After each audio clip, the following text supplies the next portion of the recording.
Apa itu evaluasi? Apa itu keamanan sistem informasi? Apa itu evaluasi keamanan sistem informasi? Beserta kriteria dan contoh-contohnya, kita akan kupas dalam video berikut ini. Selamat mencermati.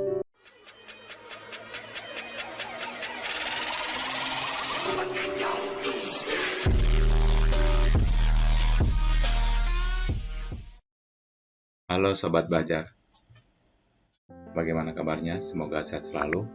Hari ini kita akan melanjutkan topik evaluasi keamanan sistem informasi. Topik diskusi kali ini kita akan mendiskusikan evaluasi keamanan sistem informasi dengan tujuan memahami dan dapat memanfaatkan pengetahuan evaluasi keamanan sistem informasi, indikator hasil belajar atau caranya dengan cara nanti kita membahas pengertian dasar evaluasi keamanan sistem informasi, menjelaskan kriteria keamanan sistem informasi, mengurai sebagian dari kriteria evaluasi keamanan sistem informasi yang penting, mencontohkan kriteria evaluasi keamanan sistem informasi dalam setiap kita mendiskusikan kriteria-kriteria yang di atas tersebut. Pengertian dasarnya, menurut KBBI, evaluasi bisa juga disebut sebagai penilaian. Kalau keamanan biasa disebut juga dengan keadaan aman. Kalau sistem, perangkat, atau unsur yang secara teratur saling berkaitan sehingga membentuk suatu totalitas. Mungkin kalau secara sederhana boleh kita artikan bahwasannya unsur-unsur yang memiliki tujuan tertentu ya, saling terkait ya, itu juga bisa disebut sebagai sebuah sistem. Sedangkan informasi adalah penerangan.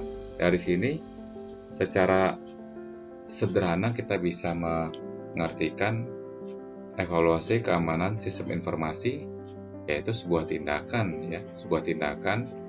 melakukan penilaian ya terhadap keadaan aman dari sebuah sistem informasi yang dimiliki oleh sebuah organisasi atau perorangan. Poinnya seperti itu.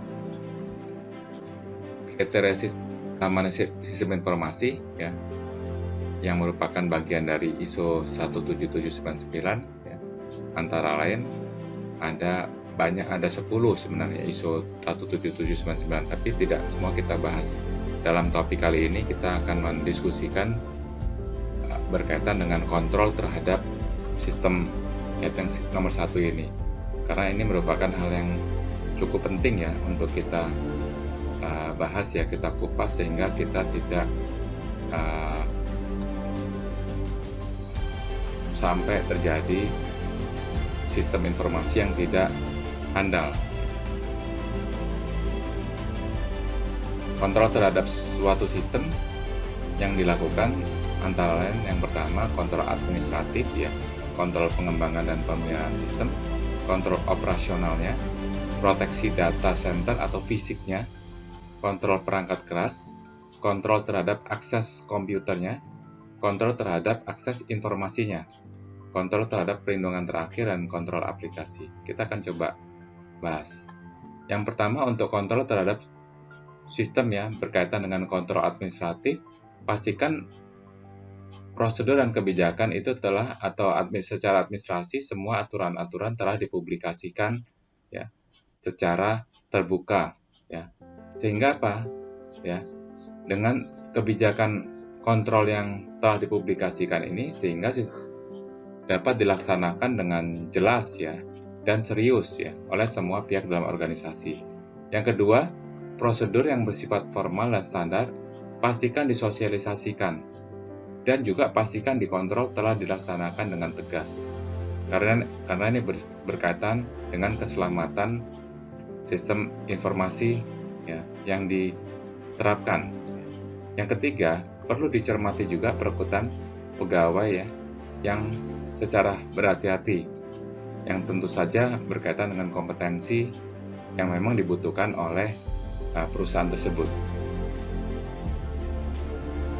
Selanjutnya, Untuk kontrol pengembangan dan pemeliharaan sistem, pastikan melibatkan auditor sistem ya, mulai dari pengembangan hingga pemeliharaan sistem, sehingga antara pengembangan dan pemeliharaan sistem terjadi kesinambungan, sehingga ujung-ujungnya pada akhirnya sistem benar-benar terkendali. Yang kedua, pastikan aplikasi dilengkapi dengan audit trail ya, sehingga ketika terjadi sesuatu kesalahan ya atau gangguan keamanan, kita bisa melacak ke belakang ya kronologi transaksi yang telah terjadi ya. Jadi ini alat untuk menelusuri ketika terjadi sebuah kegagalan sistem atau sebuah gangguan terhadap sistem. Selanjutnya adalah kontrol operasi. Di sini kontrol operasi berkaitan dengan pembatasan akses terhadap pusat data. Ya. Jadi tidak semua pihak bisa mengakses pusat data, hanya orang-orang tertentu atau pihak tertentu yang bisa mengakses pusat data. Yang kedua, kontrol terhadap personel pengoperasi. Pastikan personel pengoperasi adalah personel yang memang ditugaskan untuk mengoperasionalkan sistem informasi tersebut. Yang ketiga, kontrol terhadap peralatan. Pastikan peralatan dalam kondisi handal ya, bisa untuk menjalankan sistem informasi ini secara baik. Selanjutnya, kontrol terhadap penyimpanan arsip. Nah, ini juga cukup penting karena data-data ya dan lain-lain sebagainya yang berkaitan dengan kejadian-kejadian transaksi dalam sistem informasi tersebut perlu ya dikontrol untuk penyimpanan arsip, baik arsip secara perangkat lunak maupun secara fisik ya. Walaupun di sini titik beratnya pada penyimpanan arsip secara perangkat lunak. Pengendalian terhadap virus ya, virus juga cukup penting untuk dikendalikan, jangan sampai virus mengganggu operasional dari sistem informasi. Ya. Kontrol terhadap sistem yang lainnya adalah proteksi data secara fisik ya.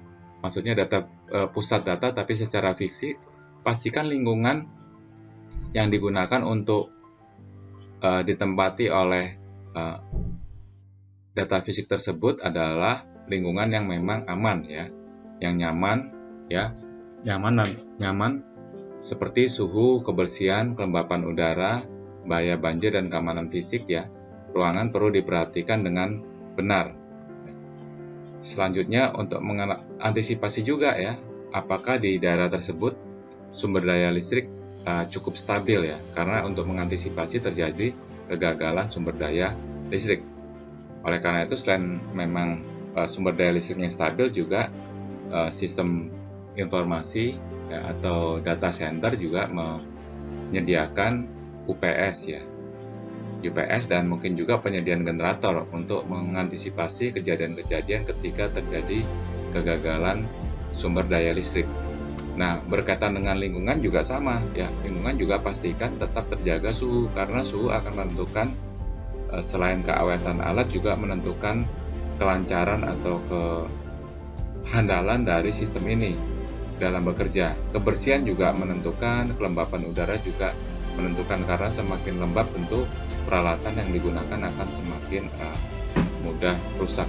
Yang penting juga bahaya banjir ini juga harus diantisipasi sejak awal.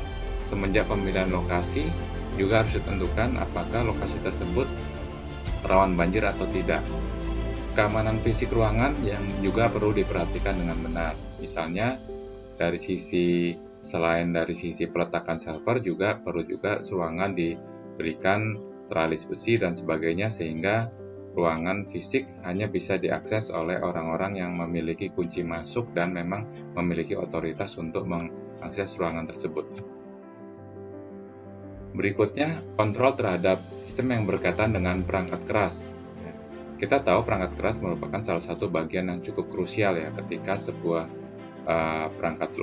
perangkat lunak sedang berjalan. Ya. Oleh karena itu, untuk mengantisipasi kegagalan sistem komputer, ya, maka perlu juga didesain atau dirancang atau disiapkan perangkat-perangkat lunak yang memang memiliki toleransi ya terhadap kegagalan. Ya. Sistem komputer yang berbasis fault tolerant. Ya. Artinya memang peralatan yang memang handal ya, toleran terhadap kegagalan. Nah, untuk itu, supaya toleransi itu tinggi ya terhadap kegagalan ya, maka toleran terhadap pada penyimpanan eksternal antara lain perlu dilakukan disk mirroring ya. Artinya setiap beberapa periode waktu tertentu ya, data-data ya, yang ada di perangkat lunak atau di hard disk ya perlu di mirroring ya, atau perlu diduplikasikan atau dibuat replikasi, sehingga ketika terjadi kerusakan ya atau kegagalan untuk menyajikan data dari sebuah tempat penyimpanan, maka sistem bisa mendapatkan backup tersebut atau replikasi data tersebut dari teknik disk mirroring ini atau disk shadowing ya. Artinya dalam setiap waktu tertentu ya, atau setiap saat bahkan ya, setiap data yang masuk ke sebuah hard disk ya, itu akan dituliskan juga ke hard disk lain yang sifatnya paralel ya. Nah, ini penting dalam sebuah sistem ya. Selanjutnya, kontrol terhadap sistem berkaitan dengan kontrol akses sistem ya. Tentu di sini setiap pemakai perlu diberi otorisasi yang berbeda-beda tergantung siapa pemakai tersebut ya. Ketika pemakai tersebut merupakan pengguna biasa atau pengguna tingkat menengah dan pengguna utama, itu akan berbeda tingkat aksesnya. Nah, oleh karena itu setiap pemakai harus ada nama pemakai dan password yang akan juga sebenarnya mencirikan tingkatan dari pengguna tersebut. Penggunaan teknologi yang lebih canggih bisa juga digunakan sifat-sifat biologis manusia ya, seperti sidik jari, retina mata ya. Untuk apa ya? Untuk bisa pengguna tersebut mengakses sistem. Selanjutnya, kontrol terhadap sistem yang berkaitan dengan bencana ya. Pastikan sistem informasi memiliki rencana darurat ketika terjadi hal-hal yang tidak diinginkan. Misalnya terjadi bencana, apa yang harus dilakukan? Terjadi gempa, seperti apa? Ya, jadi persiapan ya, preparedness ya, persiapan ini adalah hal yang penting ya. Baru kita bisa merespon ya, memperbaiki dan melakukan mitigasi. Yang kedua ada rencana cadangan. Kalau sebuah sistem gagal menyajikan data karena bencana, misalnya gedungnya runtuh ya, tentu bagaimana rencana cadangannya? Bisa jadi akan mengaktifkan backup sistem yang ada di gedung yang lain atau di tempat yang lain.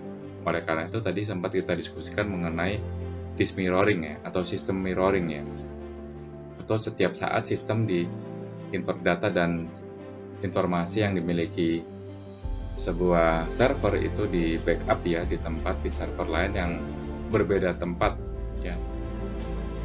Bahkan bisa agak berjauhan, sehingga ketika di suatu tempat terjadi bencana, sistem tetap bisa menyajikan data dan informasi tersebut. Rencana pemulihan juga penting ya, seberapa cepat ya ketika sebuah bencana terjadi ya, pemulihan itu bisa dilakukan, sehingga tidak terlalu lama ya user menunggu untuk disajikan data dan informasi yang dibutuhkan. Nah, ini juga rencana pemulihan ini juga akan menentukan kredibilitas sebuah sistem. Selanjutnya adalah rencana pengujian ya, atau test plan ya. Ini juga menentukan komponen-komponen dalam rencana pemulihan yang akan disimulasikan. Maksudnya seperti ini, harus ada rencana ya, ketika suatu kejadian ya, sebuah kejadian dialami oleh sebuah sistem informasi. Nah, di sini perlu ada rencana pengujian ya, disimulasikan ya, seakan-akan terjadi suatu bencana ya, lalu apa yang harus dilakukan ya. Misalnya terjadi bencana kebanjiran ya, sistemnya mati, down, lalu bagaimana, berapa waktu, service level agreement-nya berapa lama, sehingga sistem bisa melayani ya, tetap bisa melayani penggunanya. Nah, ini juga perlu dicermati ya, jangan sampai kita tidak pernah melakukan pengujian. Nah, nanti ketika terjadi bencana sesungguhnya tidak siap ya, kita tidak siap ya untuk menghadapinya. Nah, ini juga penting ya untuk dilatih ya. Selanjutnya juga kontrol terhadap proteksi. Nah, ini penting juga karena ini setiap saat ya ini akan terjadi dalam sebuah sistem gangguan-gangguan dari luar maupun dari dalam. Nah, dari dalam tentu yang harus kita cermati tadi juga sudah disinggung di atas bahwasannya pastikan operator yang mengoperasikan sistem ini adalah orang-orang yang memang merupakan orang-orang yang ditugaskan untuk mengoperasikan sistem tersebut ya. Kalau serangan dari luar ini juga penting juga, bisa juga sistem menggunakan atau mengupdate selalu ya, baik antivirus ataupun algoritma-algoritma tertentu yang memancing adanya celah keamanan itu harus terlalu diperiksa ya, sehingga setiap saat serangan dari luar ini akan bisa ditangkal. Bencana alam juga merupakan salah satu penting ya, kontrol terhadap proteksi yang cukup penting ya, harus dilakukan oleh seorang keamanan yang bertugas menjaga keamanan sistem informasi. Kontrol aplikasi ya, platform ya, ini juga kita kontrol aplikasi yang digunakan supaya aplikasi ini tetap bisa handal ya. Kita pastikan masukan dari informasi yang didapat oleh aplikasi memang sesuai masukan yang bisa diolah, juga keluarannya. Pemrosesan datanya juga harus di depan ya, diperiksa ya, basis datanya dan jalur datanya. Nah, di sini memang perlu taat azas ya, taat azas untuk memastikan bahwasannya aplikasi atau platform yang digunakan untuk menjalankan keamanan sistem informasi merupakan platform atau aplikasi yang memang handal, yaitu dengan cara sebelum kita